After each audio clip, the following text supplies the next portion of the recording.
नमस्कार।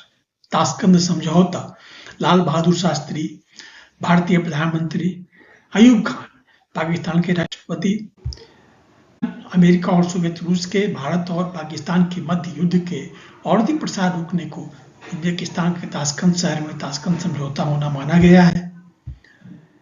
ताशकंद में रूसी राजनेता कोसिगिन ने शास्त्री और अयूब खान का स्वागत किया। समझौते के मुख्य धारा बिंदु में युद्ध को रोक शांति व्यवस्था बनाकर भविष्य में भारत और पाकिस्तान का एक दूसरे के मामले में ध्यान न देना शामिल था।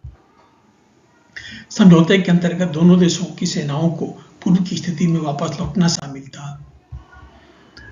ऐसा प्रतीत होता है कि समझौते में युद्ध विरोधी कोई बात न होने से शास्त्री को यह बात देश हित में उचित न लगी। इसके अलावा समझौते में युद्ध के प्रत्यक्ष जिम्मेवार भारतीय कश्मीर में पाकिस्तानी ऑपरेशन जिब्राल्टर के तहत गुरिल्ला युद्ध के बारे में कोई जिक्र न होना भी पीएम को देश हित में उचित न लगा। इस प्रकार से समझौते में भारत को कोई खास उपलब्धि न प्राप्त होने की बात सामने थी।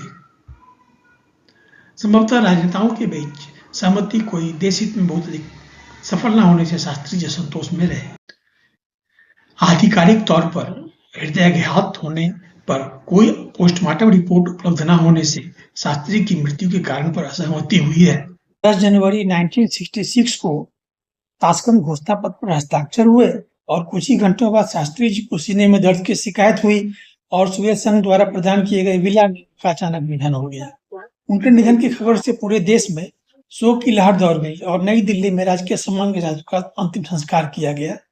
आधिकारिक फैसले के बावजूद मौके पर पोस्टमार्टम की अनुपस्थिति और भारत लौटने पर उनके सही पर अस्पष्टीकृत निशानों की रिपोर्ट ने शास्त्री के परिवार और कुछ सहयोगियों को प्राकृतिक कारणों के फैसले पर सवाल उठाने के लिए प्रेरित किया है।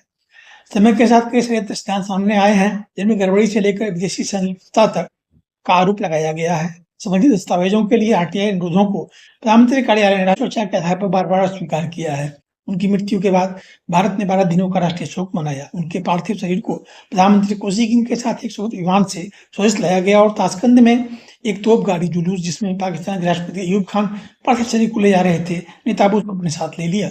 नई दिल्ली में 13 जनवरी 1966 को विजय घाट पर एक पूर्ण सैन्य अंतिम संस्कार से पहले संसद भवन में ताबूत रखा गया था। तीनों सेनाओं के अधिकारियों ने गोलियां चलाई। सेना के बिगुल वादकों ने अंतिम संदेश लास्ट पोस्ट बजाया और राष्ट्रपति सर्वपल्ली राधाकृष्णन ने शोक सभा का नेतृत्व किया।